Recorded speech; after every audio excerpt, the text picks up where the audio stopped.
ಇದೇ ವರ್ಷ June 4ರಂದು rocking star Yash ಅಭಿನಯದ the most expected movie toxic release ಆಗುತ್ತೆ ಅಂತ ಕಾಯುತ್ತಿದ್ದ ಫ್ಯಾನ್ಸ್ಗೆ ಇದು ನಿರಾಶೆ ಮೂಡಿಸುವ ಸುದ್ದಿ. ಎಸ್, ಮತ್ತೊಮ್ಮೆ toxic cinema release date postpone ಆಗಿದೆ. ಖುದ್ದು ಯಶ್ ಅವರೇ ಸಾಮಾಜಿಕ ಜಾಲತಾಣದಲ್ಲಿ ಈ ಮಾಹಿತಿಯನ್ನು ಕನ್ಫರ್ಮ್ ಮಾಡಿದ್ದಾರೆ. ಹಾಗಿದ್ರೆ ಯಶ್ ಸಿನಿಮಾ ಮುಂದೂಡಿಕೆ ಬಗ್ಗೆ ಹೇಳಿದ್ದೇನು ಗೊತ್ತಾ? ನಾವು ಕೆಲವು ಸಿನಿಮಾಗಳನ್ನು ಮಾಡುತ್ತೇವೆ, ಆದರೆ ಮತ್ತೆ ಕೆಲ ಸಿನಿಮಾಗಳು ನಾವು ಚಿತ್ರರಂಗವನ್ನು ಯಾಕೆ ಇಷ್ಟಪಟ್ಟೆವು ಅನ್ನೋದನ್ನು ನೆನಪು ಮಾಡುತ್ತವೆ. ಟಾಕ್ಸಿಕ್ ಸಿನಿಮಾ ಅಂತಹ ಒಂದು ಅದ್ಭುತ ಪಯಣ ಎಂದಿದ್ದಾರೆ ಯಶ್.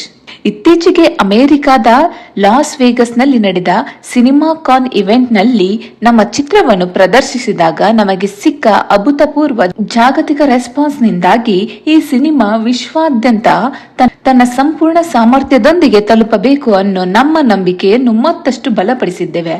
ಆದ್ದರಿಂದ ನಾವು ಚಿತ್ರದ ಬಿಡುಗಡೆಯ ಸಮಯವನ್ನು ಮರುಹೊಂದಿಸಲು ನಿರ್ಧರಿಸಿದ್ದೇವೆ. ಈ ಮೊದಲು ಘೋಷಣೆ ಮಾಡಿದಂತೆ ಜೂನ್ 4ರಂದು ಸಿನಿಮಾ ರಿಲೀಸ್ ಆಗಲ್ಲ. ಬದಲಾಗಿ ಜಾಗತಿಕ ಮಾರುಕಟ್ಟೆಗೆ ಪೂರಕವಾದ ಮತ್ತು ಅನುಕೂಲಕರವಾದ ಹೊಸ ದಿನಾಂಕದಂದು ವಿಶ್ವದಾದ್ಯಂತ ತೆರೆ ಕಾಣಲಿದೆ ಎಂದು ಯಶ್ ಹೇಳಿದ್ದಾರೆ. ಇನ್ನು ಭಾರತೀಯ ಚಿತ್ರರಂಗ ತನ್ನದೇ ಆದ ಹೊಸ ಛಾಪು ಮೂಡಿಸುತ್ತಾ ಭರವಸೆಯೊಂದಿಗೆ ಜಾಗತಿಕ ವೇದಿಕೆಗೆ ಹೆಜ್ಜೆ ಇಡುತ್ತಿರುವ ಈ ಟೈಮ್ನಲ್ಲಿ ಚಿತ್ರರಂಗದ ಮಟ್ಟವನ್ನು ಹೆಚ್ಚಿಸುವ ಜವಾಬ್ದಾರಿ ನಮ್ಮೆಲ್ಲರ ಮೇಲಿದೆ. ಒಬ್ಬ ನಟ ಹಾಗೂ ನಿರ್ಮಾಪಕನಾಗಿ ಈ ಕ್ಷಣವನ್ನು ನಾನು ಭಾರತೀಯ ಚಿತ್ರೋದ್ಯಮಕ್ಕೆ ಮತ್ತು ತಮ್ಮೆಲ್ಲರಿಗೂ ನನ್ನ ಕೈಲಾದ ಕೊಡುಗೆ ನೀಡುವ ಅವಕಾಶವನ್ನಾಗಿ ನೋಡುತ್ತಿದ್ದೇನೆ. ನಮ್ಮ ಸಿನಿಮಾ ಜಾಗತಿಕ ಮಟ್ಟದಲ್ಲಿ ತಲುಪಬೇಕಾದ ಪ್ರಭಾವವನ್ನು ಖಚಿತಪಡಿಸಿಕೊಳ್ಳಲು ನಾವು ಈ ಸಮಯವನ್ನು ತೆಗೆದುಕೊಳ್ಳುತ್ತಿದ್ದೇವೆ ಎಂದಿದ್ದಾರೆ ಯಶ್. ಇನ್ನು ಅಭಿಮಾನಿಗಳ ಬಳಿ ತಾಳ್ಮೆಯಿಂದ ಇರುವಂತೆ ಯಶ್ ಮನವಿ ಮಾಡಿಕೊಂಡಿದ್ದಾರೆ. ಕೆಲವು ಕತೆಗಳು ತಾಳ್ಮೆ ಬಯಸುತ್ತವೆ, ಕೆಲವು ಪಯಣಗಳು ಅದನ್ನು ಕೇಳುತ್ತವೆ. ನಿಮ್ಮ ಸಂಭ್ರಮಕ್ಕೆ ಉತ್ತಮ ಸಿನಿಮಾ ನೀಡುವುದಾಗಿ ನಾವು ಭರವಸೆ ಕೊಡ್ತೇವೆ.